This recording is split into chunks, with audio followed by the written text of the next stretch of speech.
Welcome back. It's good to be with you for day 7. First, I want to acknowledge that if you're here, especially after yesterday's potentially challenging exploration of resistance, that speaks to your commitment. And that commitment doesn't have to feel heavy. It can feel like curiosity. Yesterday, we explored meeting resistance as a doorway rather than a wall. Today, we apply that same gentle approach to something many of us struggle with: attention and focus. How often do you find yourself trying to force your attention, to concentrate through willpower? And how often does that lead to mental fatigue, distraction, or even rebellion from parts of you that want to do anything but focus? What if there was another way? What if attention could feel more like being drawn to something fascinating rather than like forcing yourself to look at something boring? That's what we explore today through what I call effortless attention. There are essentially two ways attention can work. First, there's forced attention, the kind where you're trying to concentrate through effort. You're like someone trying to hold a flashlight steady with tense muscles. It's exhausting, and eventually your muscles give out. Then there's the fascinated attention, the kind that happens when you're completely absorbed in something compelling, like a child watching ants, or an artist lost in their work, or an athlete in flow. In these states, attention isn't forced, it's drawn, like a moth to a flame, but without getting burned. The difference isn't in the object of attention, but in the relationship to it. Forced attention says, I should focus on this. Fascinated attention says, this is interesting. Today's practice is about discovering how to invite the second kind of attention. This doesn't mean everything becomes fascinating. Sometimes we do need to attend to mundane things, but it means we change our relationship to attention itself. We learn to work with attention as a curious energy that naturally wants to explore, rather than a rigid tool that we have to control. And when distractions arise, as they always do, we apply yesterday's gateless gate approach, meeting distraction with curiosity rather than frustration. Before we begin, some important considerations. First, if you have ADHD or similar attention challenges, please know this practice is designed to be especially supportive. We are not trying to fix your attention, we are exploring a different relationship to it. Second, at any point, if you feel frustration or shame about attention wandering, you can notice the frustration as a sensation in the body, return to your anchor, hands, feet, breath. You can even open your eyes and reset your gaze. Remember, attention wandering is what attention does naturally. Third, we are not trying to achieve perfect, unwavering focus. We are exploring the quality of attention, not its duration. Lastly, if parts of you resist focusing, maybe a rebellious part, a tired part, a bored part, or a confused part, all those parts are welcome. We are not trying to overcome them, but to gently and curiously listen to them.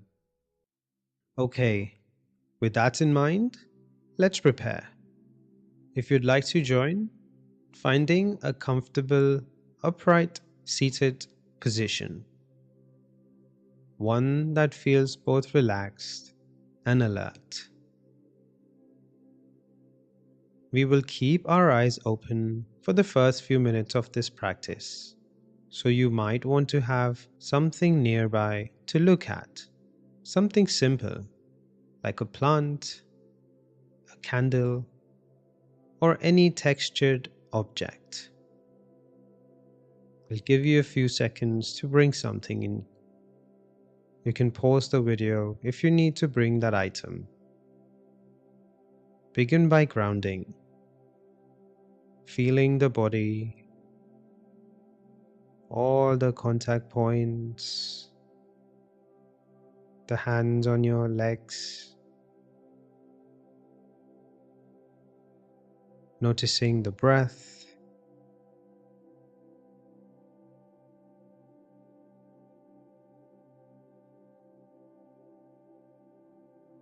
bringing a gentle curiosity to this question. What does attention feel like when it's not being forced?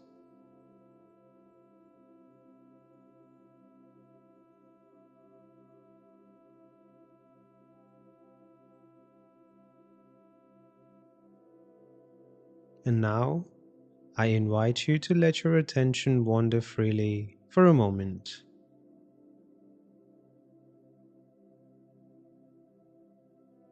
Where does it want to go? To sounds? To sensations? To thoughts? Just following it gently for a few breaths. No control needed.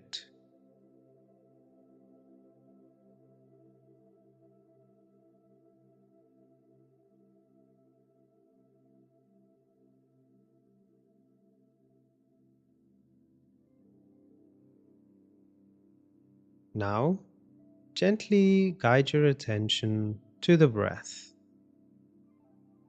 Just the normal and natural breath. Following one breath at a time.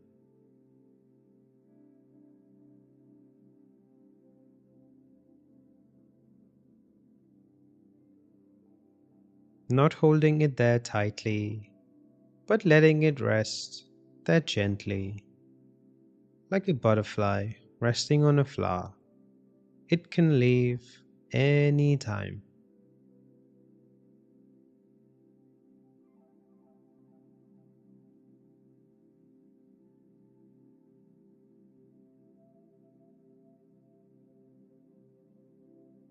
Noticing, is there any sense of forcing, any tension in trying to maintain attention? If so, can you relax that effort by just 10%?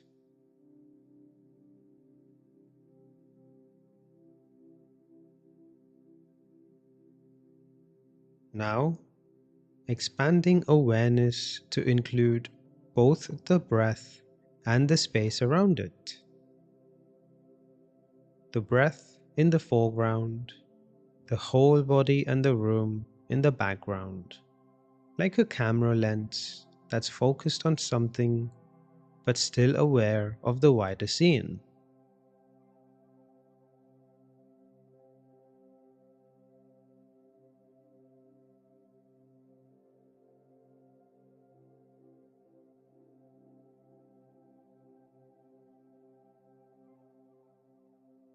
This is sometimes called soft focus or wide angle attention. Now, if you'd like, choosing a visual anchor, maybe the flicker of a candle, the texture of a plant leaf, or a spot on the wall, and letting your gaze rest there softly, not staring intensely, just a gentle gaze.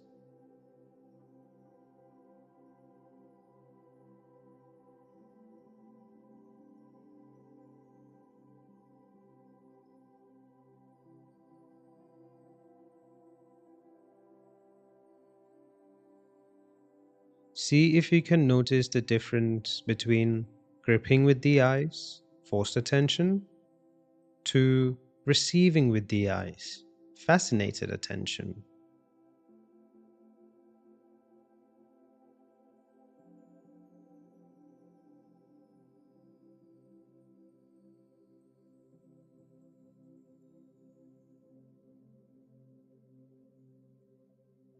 When distraction arises in the form of a thought, a sound, a bodily sensation, try this.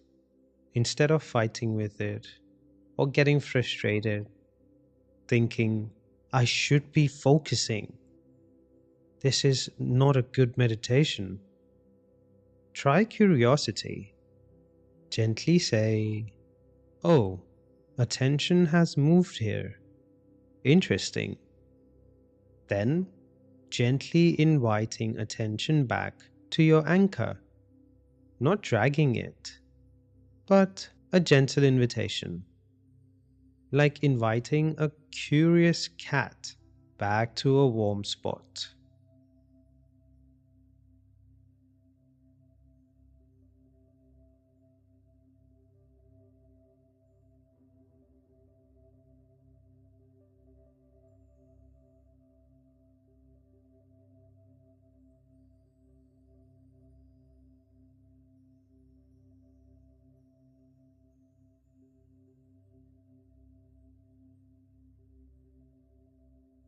Now, allow your eyes to close, exploring the felt sense of attention in the body.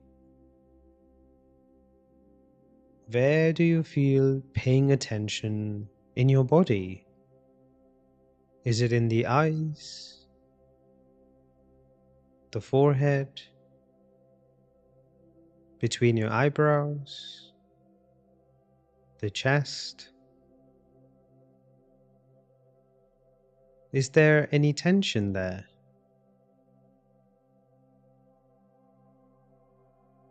Can it soften?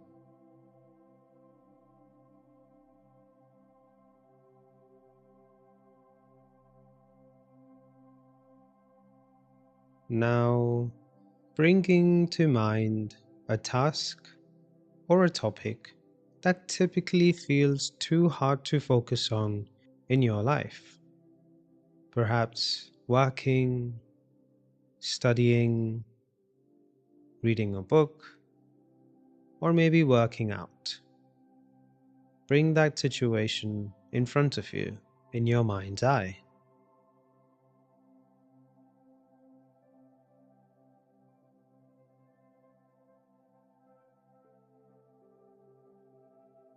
Notice what happens in the body and mind when you think about it.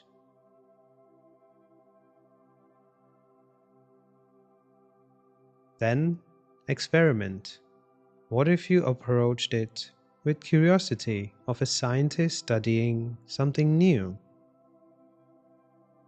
Not, I have to understand this. I need to understand why am I not being able to focus? But I wonder about this. I wonder about this. Ah, that pattern. Now my attention is there.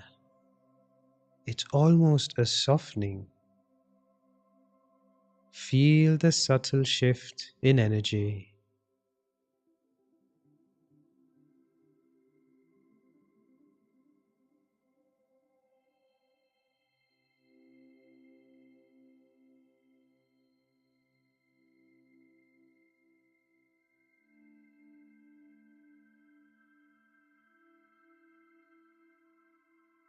This is key.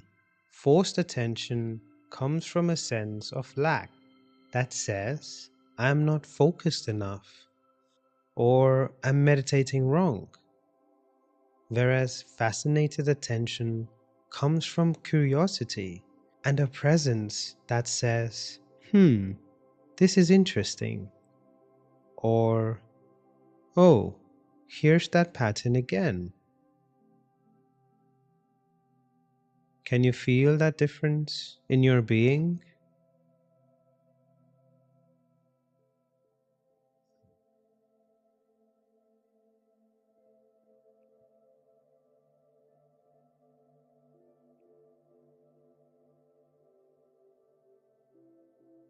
Now, applying yesterday's gateless gate approach to distraction. When distraction arises, what if you welcomed it completely? Hello, distraction. You can be here.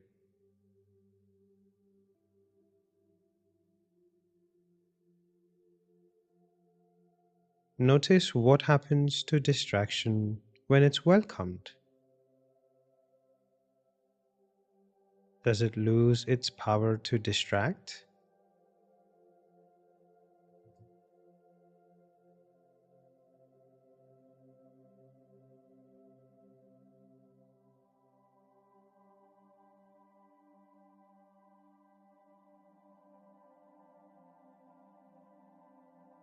Now, let attention rest as it is right now.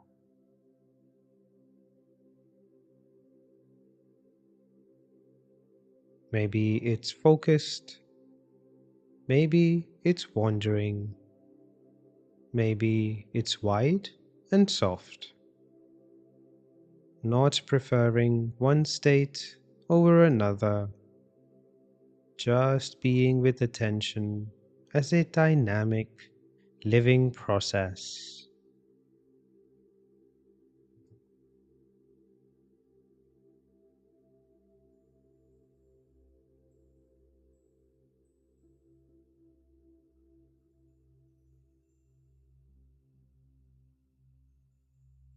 Now, if you'd like, experimenting with a tiny task for the next few moments.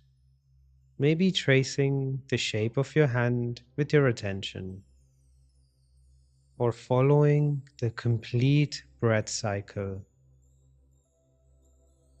Try doing it first with forced attention, tense and effortful.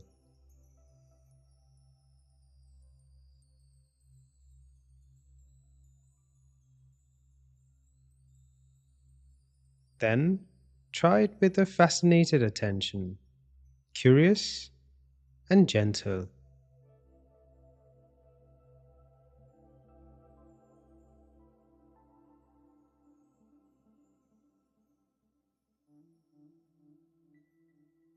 Notice the difference in the body and quality of experience.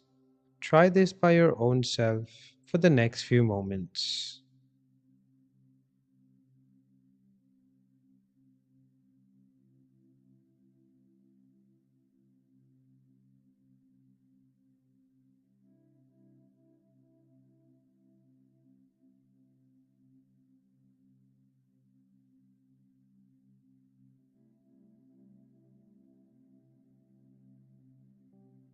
Remember, attention is like a spotlight. You don't need to hold it rigidly. You can let it explore, knowing you can always return to the center. The ability to return is more important than never leaving.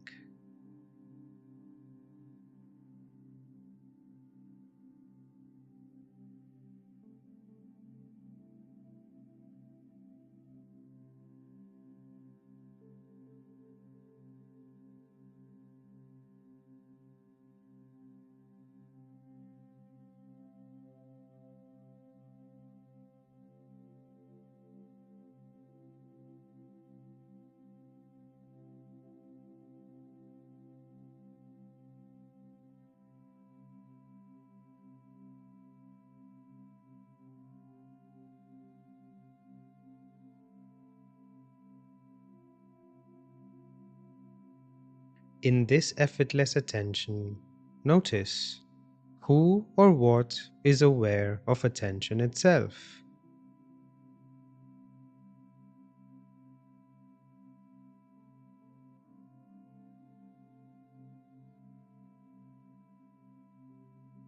When you're fascinated by something, the separate you trying to pay attention disappears.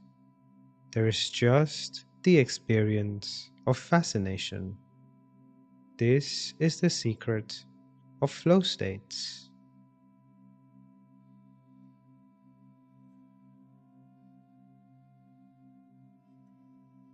Now, gently widening your attention to include the entire room that you're in, feeling the body again, the chair, the space around you, and when you're ready, allowing the eyes to open fully if they were closed. Welcome back. You might notice a subtle shift in how you relate to focus. Perhaps less struggle, more curiosity. Tomorrow, on day 8, we'll explore the quiet decision maker, how to access clarity and choice from this more spacious, attentive state. It's a beautiful application of everything we've practiced so far. If today brought up any interesting discoveries about your attention patterns, I'd love to hear it in the comments. And if you know someone who struggles with focus, consider sharing this day with them.